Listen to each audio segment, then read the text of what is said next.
This episode brought to you by Cafe Imports, Minneapolis-based importers of fine specialty green coffees.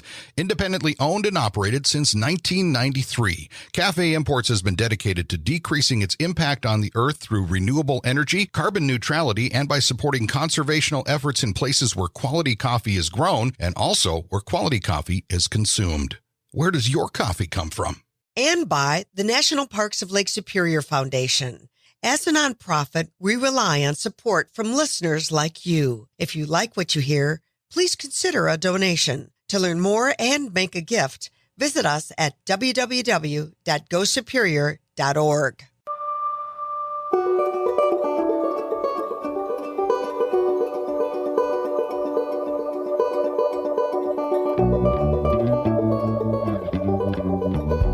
Welcome to the Lake Superior Podcast. I'm Walt, Lindala. And I'm Frida, Waara. We are made stronger by story, and there's no better source than the continent's largest body of fresh water, Lake Superior. So join us as we highlight the 5 national parks that ring this greatest of the Great Lakes, meet the people, tour the places, and learn about the projects that make these parks and body of water so remarkable. This podcast made possible with the support of the National Parks of Lake Superior Foundation and Media Brew Communications. I'm Walt Lindala. And I'm Frida, Waara. Welcome once again to the Lake Superior Podcast. Frida, this one I'm actually looking forward to because our guest, Scott Schuler, is co-founder of the Lutsong Music Festival, and that is in Lutsen, Minnesota. Right? Okay. Yep. So now I am co-founder of the Marquette Area Blues Fest in our little town of Marquette, Michigan, along the Lake Superior shoreline.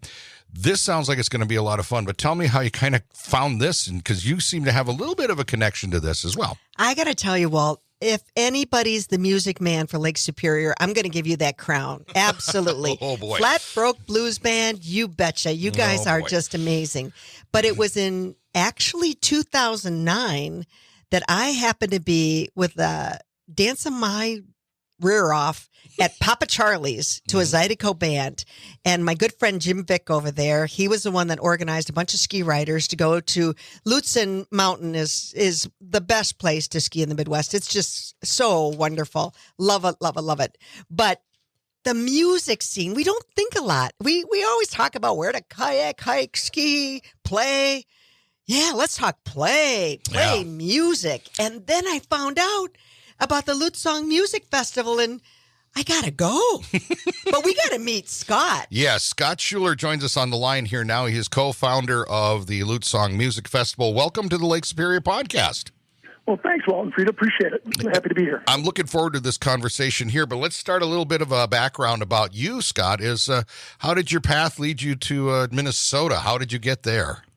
Well, I think I first fell in love with it when I was a kid because of skiing. Like Frida was saying, it is the best in the Midwest. There's just nothing that compares to it. And as a skier, I loved it, and I wound up going to college in Duluth, and that's when Lake Superior got injected into my bloodstream and hasn't left since.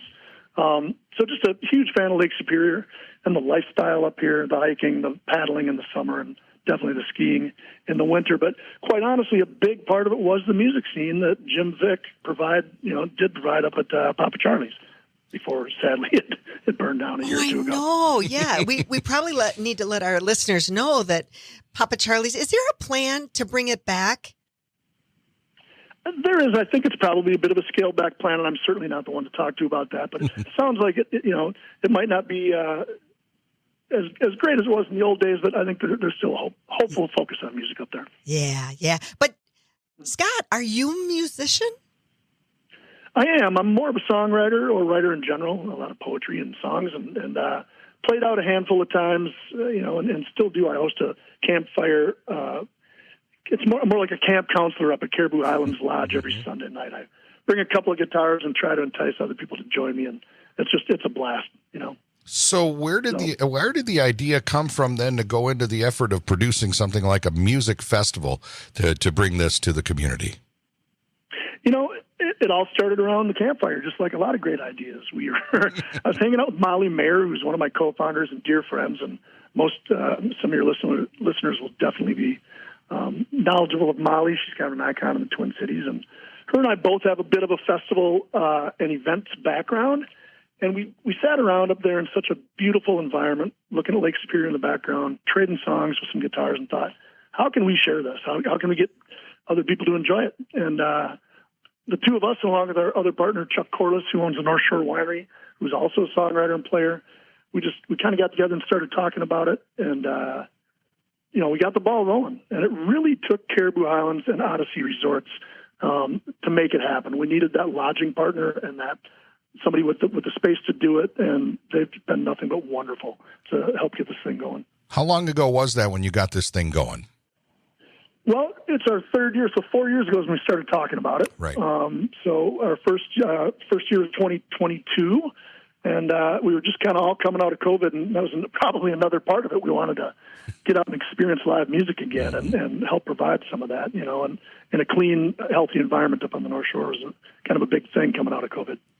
Scott, I wish you could see Walt right now because you guys are brothers from another mother. Absolutely. He's like sitting here nodding his head going, yep. I'm with you. I'm with you, buddy. Love it. But, like Marquette, Lutsen it's not on the major performer circuit. I mean, was it a tough sell to gather the musicians as well as the army of workers to make this happen?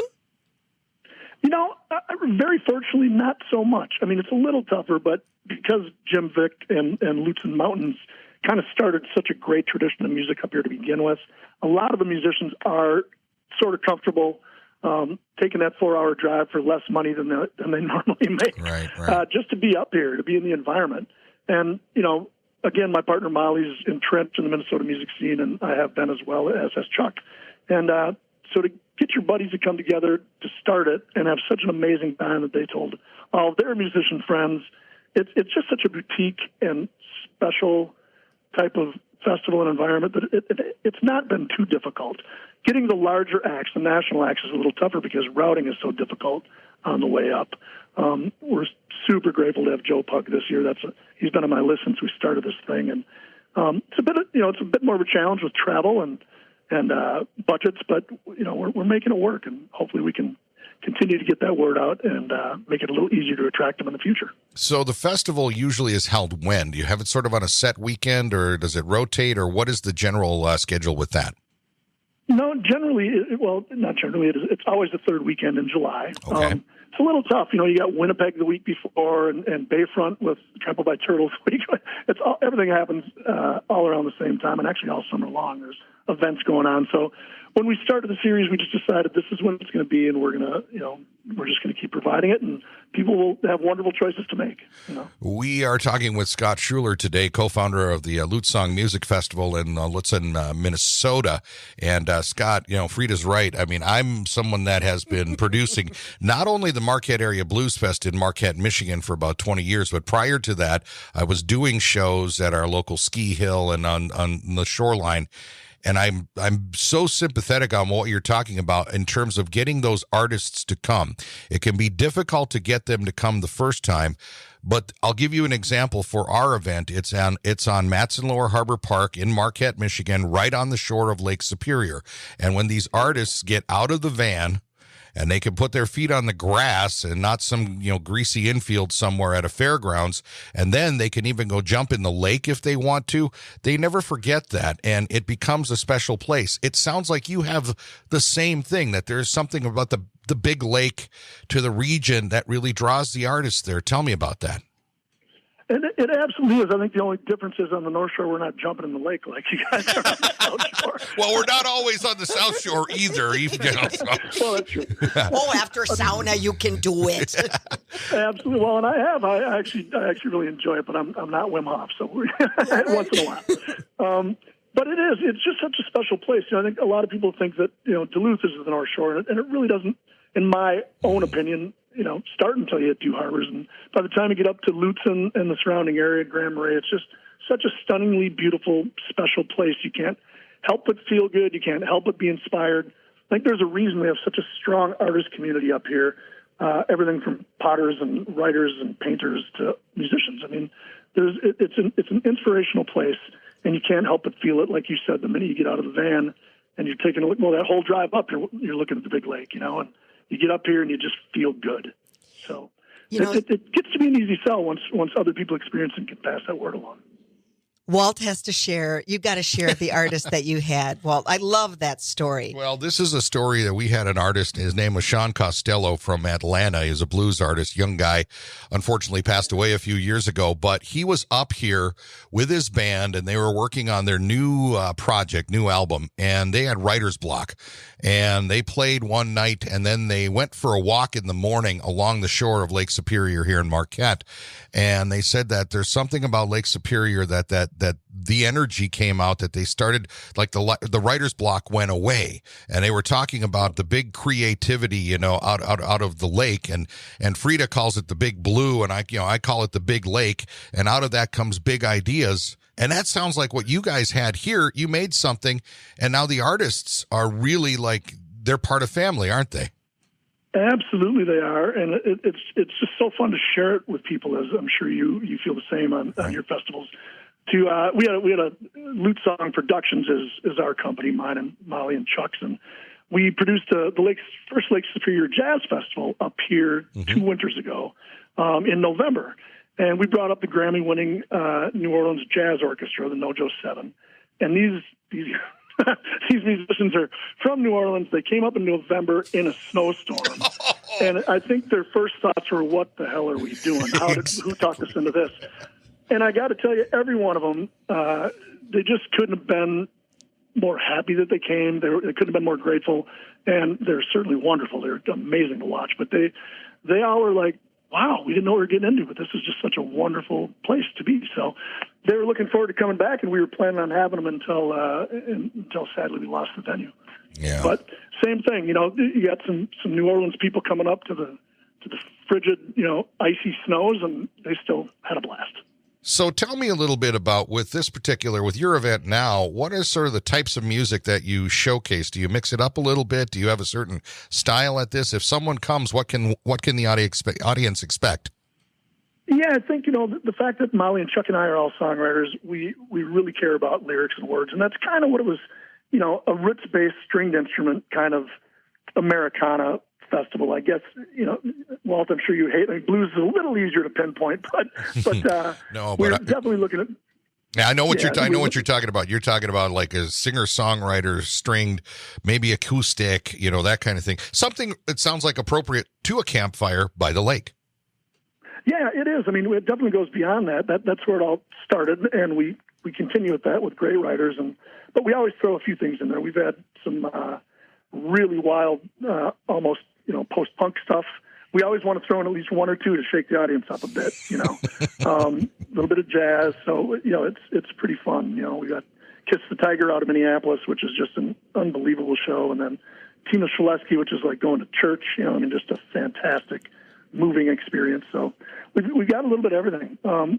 This year we're really excited. We've got Alpha Consumer, which is a really hard band to pinpoint. They're a rock and roll outfit, but they're it's made up of some of the best players in the country that have played with everybody from Bonnie Light Horseman and Taylor Swift to Joe Pug and others. So that's exciting, and then a lot of bluegrass and stringed instrument stuff as well. So it's kind of all over the board, but focused on those lyrics. Tell me a little bit about the festival itself. Are you playing all day? I have that it's July 18th through the 21st. This is 2024 that we're recording this. That's a long time.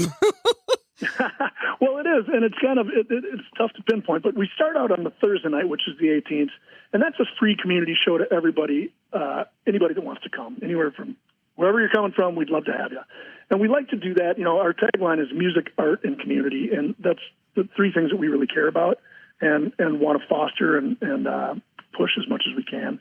So we do a free show, and this the Scarlet Goodbye is a duo out of Minneapolis, and it's Danny Murphy from Soul Asylum and our dear friend Jeff Arundel, who's a publican in the city's restaurant owner. They opened it up last year as well.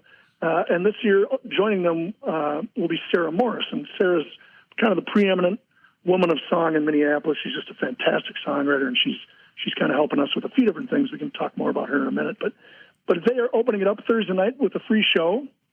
Then Friday, we're super excited Friday, through the help of the National Parks and Lake Superior Foundation, and Tom Irvine. You guys have been just such a huge supporter of this festival, and through them, we're bringing in the Stonebridge Singers, which are from the Grand Portage Band of Chippewa Drum Circle, and they're gonna come and kind of start out the festivities and bless the ceremony and get it going to the drum circle. We're just really grateful to have them. So that'll be a great way to start it off. And then we've got 4 bands to follow. We've got 2 stages up at the Caribou Highlands on their great lawn at Caribou Highlands Lodge, and then the main stage each night is down at the North Shore Winery. Got a gorgeous outdoor setting, beautiful stage, and a built-in intimate amphitheater there. And weather permitting, that'll happen. If it's for some unforeseen reason it's raining yet again, we'll move it up to the tents up at Caribou Highlands. Yeah, well, it's always like when you got outdoor music festivals anywhere here in the upper Midwest, especially by the lake, we know it can take an interesting turn. We're talking with Scott Schuler here on the Lake Superior podcast, co-founder and organizer of the Lutsong Music Festival in Lutsen, Minnesota.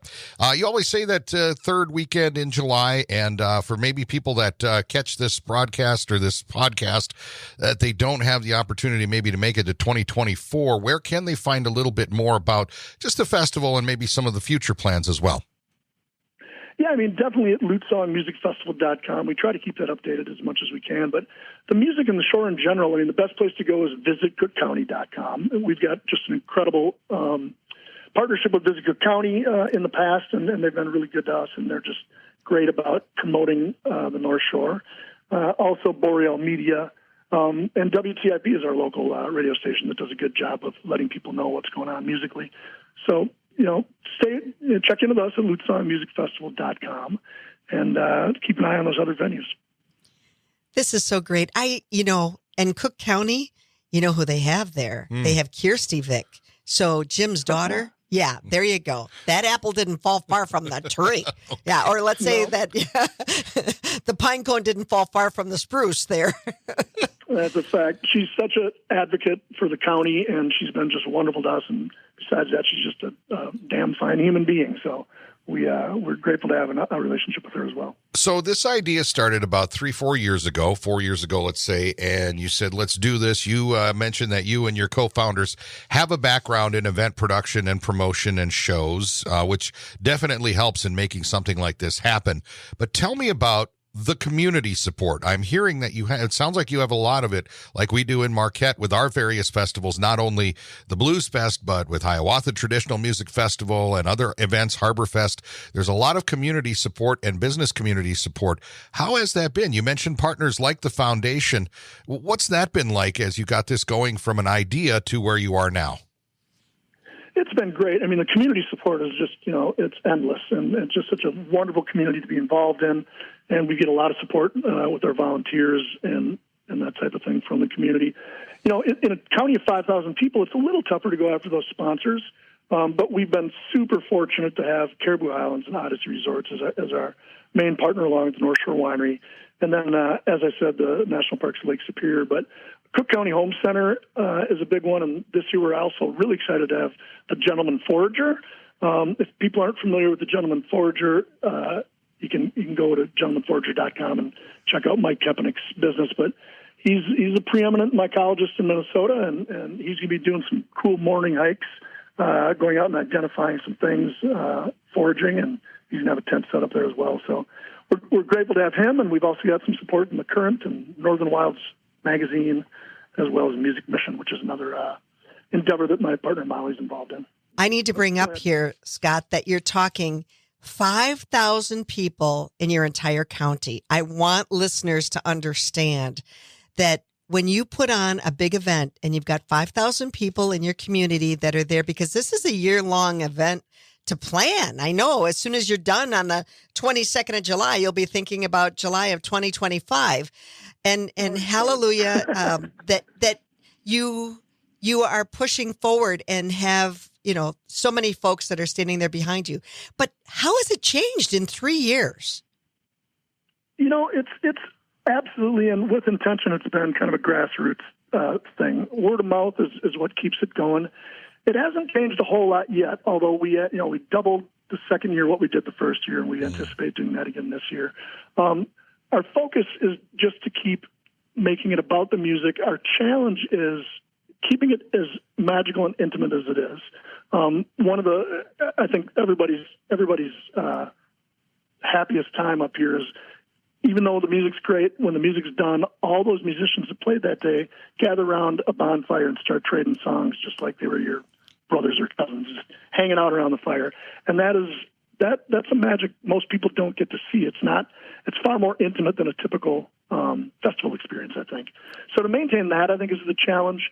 And then as we grow, we do have some options here in the county to do a much larger festival, but we're cautious with trying to move in that direction. We're just going to see how it goes. I understand that very well. Talking to Scott Schuler, who is co-founder of the Lutsong Music Festival in Lutsen, Minnesota. I'm hearing about this now, and it sounds like you've got an eye on the future, and you want to keep it kind of quiet, or at least you want to keep it intimate. But, I mean, as you look toward the future and maybe doing another one after this year, what do you think the future does hold for this? A lot of speculation. I do think that we're going to continue to grow the best that we can. Venues are always, the challenge, and we will outgrow the current space we're in at the moment. There's some talks about possibly doing something on another site in the county that could accommodate far more people. I wish I had a better answer for it. I think we're just going to be cautious as we go and talk to the powers that be about that growth when we can, and see where it goes. You got to see what happens this year before you really start thinking about next year. But there is still that longing look to the future with what's going to happen with it. This is fun for me, Scott, because I feel like you and I could go on for a 2-hour conversation about producing events like this. But for people that are hearing this, that we got listeners to the podcast on a global level that are curious about it. Maybe they want to see a little bit more about it. You mentioned the website and stuff, but they might not be able to make it to this year's festival. How can they stay in touch with what you've got in the music scene there, what you're doing with the festival and some of the other things that might be going on in that immediate community as well, musically? Yeah, I think, the website really is the best way to go. And they can certainly feel free to reach out on our contact page or our submissions page if they have any specific questions. But as far as anything Lutsong is involved with, from a production perspective, we're gonna keep pushing that the best we can. And then I think Visit Cook County is the next best bet. There is a lot going on in the county, and there's always something happening up here on the North Shore. So it's a wonderful place to visit, whether it's for our festival or one of the many other things that are going on up in Grand Marais and elsewhere. So I think Visit Cook County and WTIP, as well as our page, are the best ways. And Scott, just to know that there's always music. You said this is about the music. There's always the big blue out there. And when you combine that music with that scenery and those people, because, Minnesota nice. The only thing better is the Yoopers, I'll tell you right now. But, well, you get no complaint. I call it a draw. Yeah. You got it. I just bless you and Molly and Chuck and the community there, because I'm just so excited about learning about Lutsen Music Festival, and I am going to go pack the car. I gotta go. Yay. Anything else? And Walt, I think I found a mentor in you, Walt. Yeah. Down the road. Well, it's funny. There's so many things I'll probably ask you after we're done recording here. We don't need to put into the podcast, but just there's the hows and the whens and to make these things happen and getting everybody into town. And when the headliner finally shows up and you can breathe a sigh of relief for the day and all of that. But is there? Man. Yeah. See, I can tell you're understanding. But is there anything you'd like to add about the festival in our area, the area there that we could put in here? I mean, the floor is yours, Scott. Yeah, I just really want to thank the sponsors, and I encourage people to go to the website and check it out and look at some of the extras we have. Like the morning hike with the Gentleman Forager is just a really special time. You don't get that kind of knowledge without taking classes at North House or somewhere else. But doing that, and then Sarah Morse does a morning hike where last year she took 30 or 40 people out in the woods with her guitar and played them songs down by the Poplar River. And so those things are going on, along with, I guess, the one other thing I'd like to tell you about is Greg Mueller is an internationally known metal sculptor that lives here in Lutsen. And he's a good friend of ours, and every year we do a Lutsong burn with Greg. And what that entails is Greg designing some unknown effigy. One year it was a woman playing guitar. Last year it was a big dragonfly. And then he pours some molten metal into some channels, and it goes down and kind of lights the fire up. And that's how we start the campfire. So that's super special. A lot of fun as well. So there's just a lot going on up here. The food's great. Caribou Islands does a really good job at that. And there's so many other things to do while you're up here. Go out and take that morning hike. Go see one of the waterfalls. It's all very close to Ski Hill Road. Definitely go down to the big lake and just take a look across the blue and soak it all in, and then come back up and enjoy the music, and at night hang out around the fire with us guys playing songs. Well, what's that website again for the festival for people to check out? It is lutsongmusicfestival.com, so it's LUTSONG musicfestival.com. That's Scott Schuler with us here on the podcast today, co-founder of the festival, organizer, and all around probably chief bottle washer and driver and all of that, because that's the way these things happen. Scott, this has been a pleasure having you on here today. Like I said, I feel like I could go with you for a whole other episode, but this is just a great representation of what happens in the communities around the big lake. We have so many of these type of events that run from northeast Wisconsin all the way across the UP and into parts of Canada that, it's communities coming together, and it's a credit to you and your crew, and we wish you all the best for this year and the future festivals.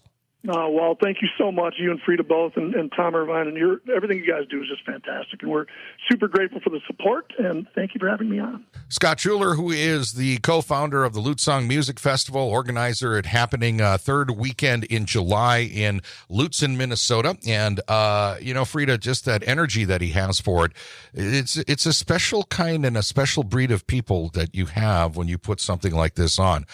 I know. And he was just a joy to talk to about it today. Well, I'm looking at you, and I think you just met a brother that you didn't know you had. And I really hope I'm not kidding. I want to get over there. I love that place, but I have never been in the summer. We made a tour around the lake in September a couple years ago. Mm-hmm. It was wonderful to do that.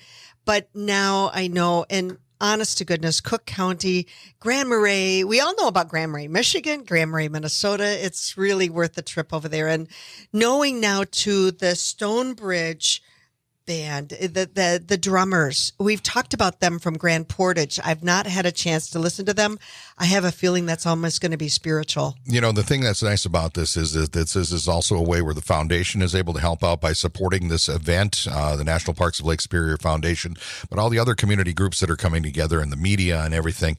And if you can't make it there, certainly at least check out the website and find out. But every third weekend in July in Lutsen, Minnesota, and the Lutsong Music Festival. Scott was a pleasure to talk to, and hopefully we'll have him back sometime with something else that they're doing and talk about that. But remember, if there is an idea that you'd like us to talk about on the podcast, you can find us through the National Parks of Lake Superior Foundation website or wherever it is that you download the podcast from. And we'd like to hear from you, because we always like telling these big stories around the big blue. You got it. All right, well, that's going to do it for us this time around. We thank Scott, and we thank everybody with Lutsong, and we thank the foundation as well.